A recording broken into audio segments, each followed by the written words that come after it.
Hello tout le monde, bienvenue dans cette nouvelle vidéo. Aujourd'hui, je vais vous donner tous mes conseils si vous décidez d'abandonner votre cursus en décembre. Mais avant de commencer la vidéo, je voulais juste vous demander de vous abonner et de lâcher un petit j'aime. Ça m'aiderait vraiment énormément si vous êtes nouveau ou même si vous avez déjà vu certaines de mes vidéos.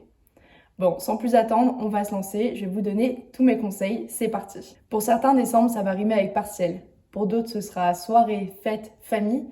Mais pour d'autres, ce sera le temps du bilan annuel pour vérifier si on est au bon endroit et si ce ne serait pas le moment justement de changer, de se réorienter.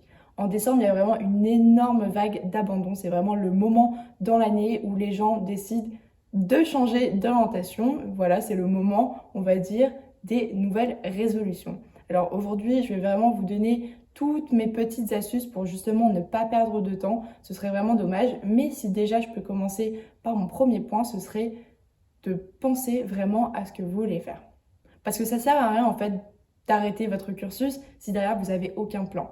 Donc c'est le moment de se poser, même si vous avez l'impression de perdre du temps, que ce soit une semaine, 2 semaines, un mois, il faut vraiment réfléchir parce que si c'est pour faire un cursus, puis après recommencer un autre et après un autre parce que l'autre ne vous plaît pas, voilà, c'est à long terme une perte de temps. Surtout si vous décidez de vous réorienter tard, par exemple après 25 ans. C'est vrai que là, les années, on les compte, surtout si vous êtes encore étudiant, il va falloir commencer à payer un loyer, peut-être que vous voulez plus vivre chez vos parents. Voilà, c'est juste que le poids de la vie commence à se faire sentir et l'envie d'indépendance surtout. Si vous savez ce que vous voulez faire, tant mieux, parce qu'en décembre, vous allez pouvoir directement intégrer un autre cursus. Parce que oui, il y a des admissions parallèles, il y a aussi des rentrées qui se passent en décembre. Renseignez-vous auprès de votre administration en fonction du cursus que vous souhaitez suivre. Mais voilà, si vous êtes déjà décidé, vous n'avez même pas à attendre. Pour ceux par contre qui aimeraient attendre un peu plus, prendre un peu plus leur temps, parce qu'ils ne sont pas encore forcément décidés, en janvier, vous avez aussi des rentrées. Si vous n'avez pas envie de vous relancer directement dans les études, vous pouvez travailler à la place. Ça vous laissera le temps déjà de penser à ce que vous voulez faire après, mais aussi de gagner un peu d'argent en parallèle. Et c'est vrai que ça va être plutôt pas mal plutôt que de glander à la maison, pas avoir de revenus, du coup pas forcément pouvoir sortir. Alors vraiment, ce serait un calvaire de rester comme un légume quand justement vous savez pas quoi faire de votre futur. Enfin, c'est vraiment, je pense, la pire situation possible. Donc vous pouvez faire des stages, conventionnés ou non conventionnés. Vous pouvez trouver des petits boulots. Mais aussi, vous pouvez faire par exemple le BAFA. Donc le BAFA, c'est le brevet, j'en ai aucune idée, je l'ai passé. C'est pour devenir moniteur de colo. Donc ça, c'est vraiment pas mal. En plus de ça, ça vous permet de voyager, de rencontrer du monde, de travailler avec les enfants. Voilà, si c'est quelque chose que vous aimez. Aussi, vous pouvez faire du woofing, c'est-à-dire aller à l'étranger chez quelqu'un, travailler pour lui et être hébergé gratuitement chez lui. Ça, c'est vraiment pas mal si vous avez envie de découvrir d'autres pays. Je sais que j'ai des copines qui sont parties 2 mois en Grèce, donc qui ont fait plusieurs woofings.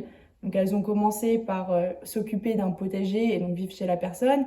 Ensuite, elles sont parties rénover un bar pour l'ouverture après le coronavirus. Voilà, vous avez plein d'opportunités. Vraiment, vraiment, chercher en ligne, c'est, je pense, des expériences qui pourront vraiment vous apporter socialement, intellectuellement, mais aussi qui vont pouvoir vous remettre à niveau et vous préparer pour la suite. Ce que vous pouvez faire aussi si vous n'avez pas envie de vous réorienter directement, ce serait de faire un service civique. Donc c'est-à-dire travailler pour une association.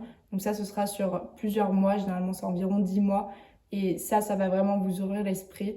Il y en a pas mal, donc n'hésitez pas. Si vous avez des économies, encore une fois, vous pouvez voyager, même travailler à l'étranger, travailler dans un bar, peu importe. C'est vraiment toujours une très bonne option de voyager, de sortir en fait de sa routine, de s'aérer l'esprit.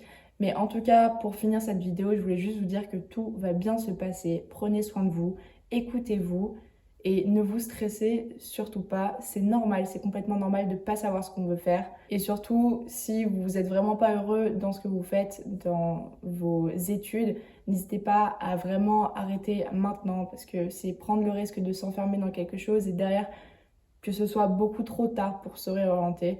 Donc n'hésitez pas, parlez-en à vos proches, parlez-en à vos profs, à l'administration, surtout n'hésitez pas à demander de l'aide. Voilà, j'espère que vous avez aimé cette vidéo. Si vous voulez plus de contenu, évidemment, vous vous abonnez, vous likez, n'hésitez surtout pas non plus à partager. Et en attendant, on se retrouve la semaine prochaine. Bye!